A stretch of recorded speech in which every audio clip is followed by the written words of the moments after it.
అటువంటి దక్షారామం ఎంత గొప్ప దక్షారామమో తెలుసా అండి? అది ఆ దక్షారామ క్షేత్రంలో వెళ్ళిన వాళ్ళు చెప్పుకుంటూట ఏమనో తెలుసా అండి? ఆ గుళ్ళోకి వెళితే అయితే ఇవ్వాలంటే అలా చెప్పుకునే వాళ్ళు లేరని నేను అనను, ప్రాజ్ఞులు ఉన్నారు. కానీ కేవలం వెళ్ళడం కాదు, మన అదృష్టం మనకి ఇంత దగ్గరలో ఉన్న క్షేత్రం గురించి శ్రీనాథ మహాకవి అంటాడు. ఎచ్చోట దాబారి ఇర్రి రూపము దాల్చి ఎతి సాధ్వ సంబుతో అధ్వరంబు పాటిల్లెనెచ్చోట భాషావధూటికి అతి జుగుప్సితమైన అంగవికృతి ఎచ్చోట ముచ్చిచ్చు ఏడేసి నాల్కలు కొండనాల్కలు దాకా కోతపడియే ఎచ్చోట నులివేడి ఎండబండులు రాలి పూషార్కువదనంబు బోషిపడియే దక్షుడెచ్చోట పొట్టేలి తలధరించే బిందువందయ్యనెచ్చోట ఇందుడనుచూ చెపుదురు వీరభద్ర విజృంభణంబు భీమమండలి నుండు ప్రాపెద్దమునులు. ఆ దక్షారామం లోపలికి వెళ్ళి ఆ గుడిని చూపిస్తూ చెప్పుకుంటారట. ఏమని? ఎచ్చోట దాబారె ఇర్రి రూపము దాల్చి యతి సాధ్వసంబుతో అధ్వరంబు. వీరభద్రుడు ఆ యాగంలోకి రాగానే యాగం జింక రూపం దాల్చి పారిపోయింది అక్కడి నుంచి. ఇక్కడే యజ్ఞం జింక రూపంతో పారిపోయింది వీరభద్రుణ్ణి చూసి. పాటిల్లెనెచ్చోట భాషావధూటికి అతి జుగుప్సితమైన అంగవికృతి. ఇక్కడే సరస్వతీదేవికి ముక్కు తెగి కింద పడిపోతే అంగవైకల్యం వచ్చింది సరస్వతీదేవికి. ఎచ్చోట ముచ్చిచ్చు ఏడేసి నాల్కలు కొండనాల్కలు దాకా కోతపడి ఇక్కడే త్రేతాగ్నుల యొక్క నాల్కలు కొండనాల్కల వరకు కోత వేయబడ్డాయి. ఎచ్చోట నులివేడి ఎండబండులు రాలి పూషర్కవదనంబు బోసిపడియే ఇక్కడే పూష అనబడేటటువంటి సూర్యుడి యొక్క పళ్ళు రాలిపోయి బోసి నోటివాడైపోయాడు. దక్షుడి చోట పొట్టేలి తల ధరించే ఇక్కడే దక్షుడు పొట్టేలు తలకాయ పెట్టుకుని పూజ చేయవలసి వచ్చింది. చిందువందయ్యనే చోట ఇందుడనుచూ ఇక్కడే చంద్రుడు అవమానాల పాలయ్యాడు. చెప్పుదురు వీరభద్ర విజృంభణంబు ఈ ప్రాంతంలోనే వీరభద్రుడు గజ్జెలు కట్టి ఆ దక్షయజ్ఞ ధ్వంసం చేశాడు. చెప్పుదురు వీరభద్ర విజృంభణంబు భీమమండలి నుండు పెద్దమునులు. ఆ భీమమండలిలో ఉండేటటువంటి పెద్దలు మునులు చెప్పుకుంటుంటారు అది అటువంటి దక్షారామ క్షేత్రం ఈ క్షేత్రం అని. అక్కడికి వెళ్ళి దీని మీద పాదం పెట్టడమే గొప్ప అని వెళ్ళి ప్రణిపాతం చేసి నమస్కారాలు చేస్తూ ఉంటారట. ఇప్పటికీ దక్షారామం యొక్క గొప్పతనం ఏమిటో తెలుసా అండి? దక్షారామంలో ఏదైనా ఉత్సవం చేస్తే సూక్ష్మ రూపాలతో ఆలయాల్ని ఉత్సవానికి సిద్ధం చేస్తారట. ఎలా చేస్తారట తెలుసా అండి? గల్లు గల్లని రత్న కంకణంబులమ్రోయ గంధవాహనియాలు కసవు నూర్పు కాళ్ల గజ్జలు గల్లు గల్లుమంటుండగా వాయుదేవుడి భార్య వచ్చి రేపు శివుడికి ఇక్కడ ఉత్సవం జరుగుతుందని దక్షారామ దేవాలయం అంతటినీ ఊడుస్తుంది.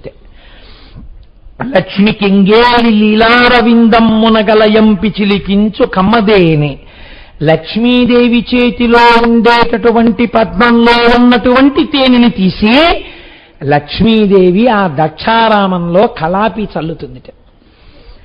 తామ్రపర్ణియు తాను తారకాపదగంగ వలిముచ్చముల రంగ వల్లి తీర్చు ఆకాశగంగా తామ్రపర్ణి వీళ్ళిద్దరూ కలిసి వచ్చి రేపు ఇక్కడ శంకరుడికి ఉత్సవం అవుతుందని ముత్యాల ముగ్గులు పెడతారట. అధివాసము చేయు యముని శుద్ధాంతంబు ధూమోర్ణ మహిసాక్షి ధూమఘటిక. యముడి భార్య పేరు చాలా చిత్రమైనటువంటి పేరు ధూమోర్ణ.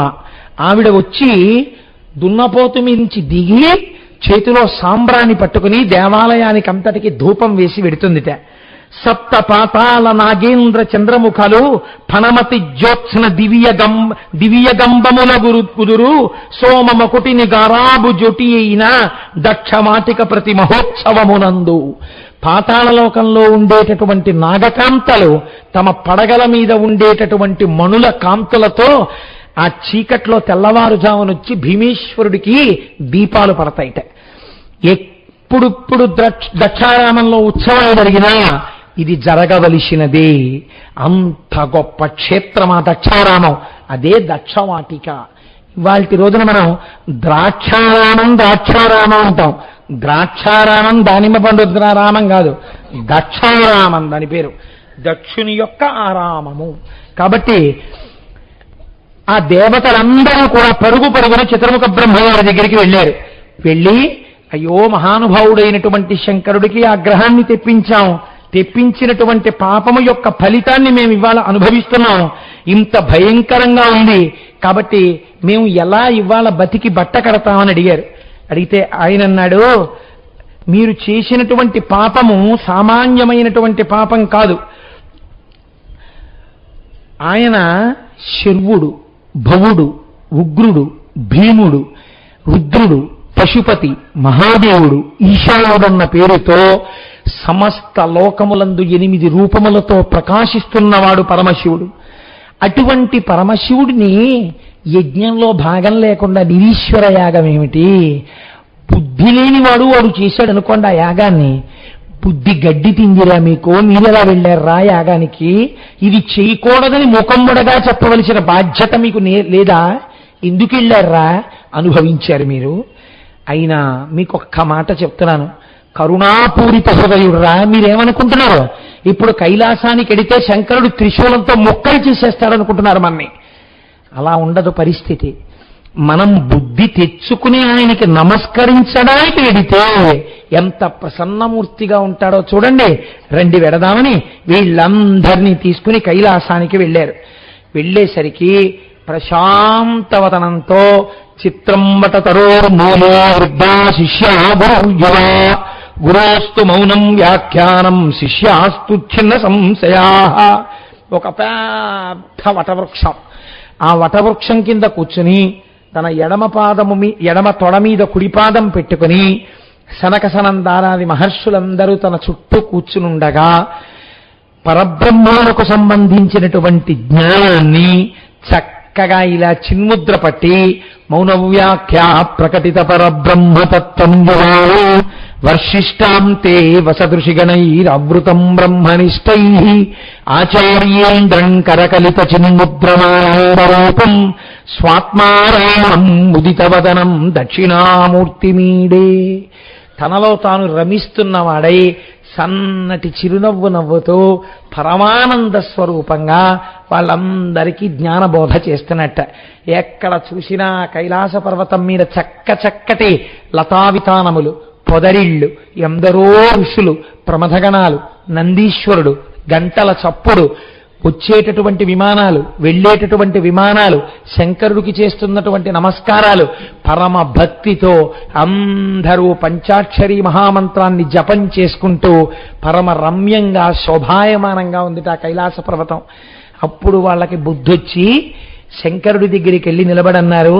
సమత ఎదిగాక తావకాశంబులైన శక్తి శివరూపముల క్రీడ సలుపు ఊర్ణనాభిగతి విశ్వజనన వినాశ వృద్ధి హేతు భూతుండవగుచుందువు ఈశరుద్ర. మా బుద్ధి గడ్డి తిందయా స్వామి, నీవు శక్తి అయిన అమ్మవారితో కలిసి ఈ లోకములనన్నిటినీ కూడా సాలెపురుగు ఎలా అల్లుతుందో అలా ఈ లోకాలనన్నిటినీ సృష్టి చేస్తున్నావు, ఈ లోకాలను నిలబెడుతున్నావు, ఈ లోకాలనన్నిటినీ లయ చేస్తున్నావు. అటువంటి పరమాత్ముడవైనటువంటి నిన్ను గుర్తెరగక మేము ధూర్తతనంతో ప్రవర్తించి నిరీశ్వర యాగానికి వెళ్ళాం. చాలా భయంకరమైనటువంటి స్థితిలో ఉంది. ఎందరికో ఎముకలు విరిగిపోయాయి, అంగవైకల్యం సంభవించింది, పడిపోయి ఉన్నారు దక్షవాటిలో. ఈశ్వర, నువ్వు కాకపోతే ఎవరు రక్షిస్తారు? కృప చేసి కాపాడమని అడిగారు. అడిగితే శంకరుడు వెంటనే చిరునవ్వు నవ్వి, బిడ్డలు మీరు తెలుసుకుంటే చాలు, అంతకన్నా మిమ్మల్ని బాధ పెట్టడం నా ఉద్దేశ్యం కాదు. ఎవరెవరు దెబ్బలు తిని మరణించిన వారున్నారో వారందరూ పూర్వం ఎలా ఉన్నారో అంతే తేజస్సుతో సజీవులుగుదురుగాక. దంతములు రాలిపోయినటువంటి పూష అనబడినటువంటి సూర్యస్వరూపము యజమానుల యొక్క పళ్లతో ఆయనే నములుగాక, ఆయనే స్వీకరించుగాక.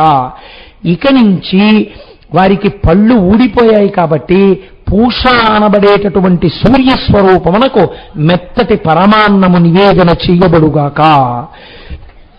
ఇప్పటి ఆగిపోయినటువంటి యాగము యథార రీతిగా సశాస్త్రీయముగా వేదం ఎలా చెప్పిందో అలా పూర్తి చేయబడుగాక. దక్షుడి తల తెంపి అగ్నిహోత్రంలో పారేశాడు, అగ్నిహోత్రంలో కాలిపోయింది. కాబట్టి మూర్ఖత్వానికి పిరికితనానికి ప్రతీక కనుక మేకముఖాన్ని తీసుకొచ్చి దక్షుడి యొక్క శిరస్సుకి అతికింపబడుగాక, దక్షుడు సజీవుడగుగాక, బుద్ధి తెచ్చుకుని సంతోషముగా జీవితమును గడుపుగాక, మీ అందరూ పరమ సంతోషంతో ఆనందముగా నుందురుగాక. తన భార్య గురించి మాత్రం లేదు ఎక్కడ. ఇది శంకరుడంటే. ఏ నోరు పెట్టుకుని మీరు శంకరుడి యొక్క స్తోత్రం చెయ్యకుండా ఉంటానని అనగలరండి? ఇంతటి త్యాగి, ఇంతటి మహానుభావుడు శంకరుడంటే. అందరికీ మళ్ళీ వాళ్ళకి వరాలు ఇచ్చేశాడు, అందరినీ పునరుజ్జీవుల్ని చేసేశాడు. ఇప్పుడు మేకముఖం పెట్టుకుని వచ్చాడు దక్షుడు శంకరుడి దగ్గరికి. వచ్చి సాష్టాంగపడి దొల్లి లేచి ఏడ్చి అంటాడు, విను, నీకు అపరాధుడగు నన్ను దండించుట ఇది దండనము కాదు మదిన్, నన్ను రక్షించుటగా మనమున తలుతును దేవ అభవ పురహర రుద్ర. తండ్రి దేవ అభవ పురహర రుద్ర, నీవు నన్ను దండించావనుకోవట్లేదు.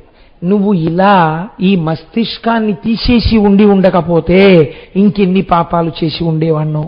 ఈ పాపం ఇక్కడతో తీసేసి నాకు ఒక మేక తలకాయని అమర్చావు. ఇక నుంచి బుద్ధి తెచ్చుకు బతుకుతాను. నువ్వు దండించావన్న బాధ అన్న భావనే నా యందు లేదు.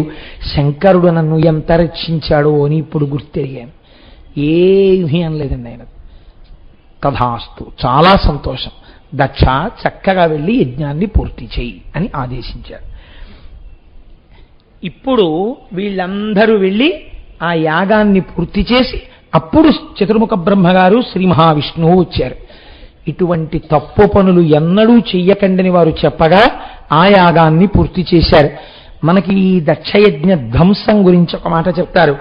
ఈ ఆఖ్యానము చదివిన ధీయుతులై వినిన ఎట్టి ధృతిమంతులకు ఆయువు కీర్తులు కలుగును బాయును దురితములు తొలగు భవబంధములన్. ఎన్ని స్థాయిలలో ఎన్ని ప్రయోజనాలు కావాలో అన్ని ప్రయోజనాలు చెప్పేశారు. ఈ ఆఖ్యానము చదివిన, ఇది చదివిన దక్షయజ్ఞ ధ్వంసాన్ని ధ్యేయుతులై వినిన ఎట్టి బుద్ధిమంతులై వినాలి. వినేటప్పుడు శంకరుడి కారుణ్యాన్ని మనస్సులో అవధరించగలగాలి. ధీవితులై వినిన ఎట్టి ధృతిమంతులకు ఆయువు కీర్తులు కలుగును. అటువంటి వాళ్ళకి ప్రమాదాలు జాతకంలో పడసోపితే తప్పిపోతాయి, ఆయుర్దాయం కలుగుతుంది, కీర్తి కలుగుతుంది. బాయును దురితములు, వాళ్ళు చేసిన పాపములు, దక్షుడి పాపం ఎలా పోయిందో అలాగే పోతుంది. తొలగును భవబంధములున్. దక్షిణామూర్తిగా ఉన్న శంకర దర్శనం కైలాసంలోని చెప్పబడింది కాబట్టి వాళ్ళ యొక్క భవబంధములు తొలగి వాళ్ళకి జ్ఞానము కలుగుతుంది. కాబట్టి ఇంత పరమపావనమి ఆఖ్యానము. మీరు ఆలోచించండి, సాధారణంగా లోకంలో మహాఘోరమైన పాపములుగా కొన్ని చెప్పబడతాయి. శిశుహత్య, మహాపతివ్రతని చెరపట్టడం, స్త్రీని మానభంగం చెయ్యడం, బ్రహ్మహత్య, గోహత్య, తరువాత యజ్ఞధ్వంసం చెయ్యడం, ఇవన్నీ మహాపాపములు.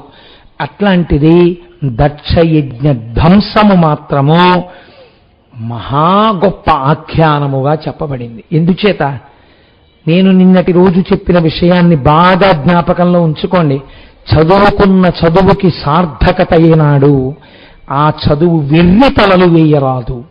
ఆ చదువు లోకమును రక్షించడానికి మాత్రమే పనికి రావాలి తప్ప ఎన్నడూ కూడా లోకమునకు బాధ కలిగే రీతిలో ప్రవర్తించరాదు. మీరు చూడండి, అశ్వత్థామ బ్రహ్మాస్త్రాన్ని వేస్తే కృష్ణ భగవానుడు పక్క నుండి అర్జునుడి చేత ఉపసంహారం చేయించాడు.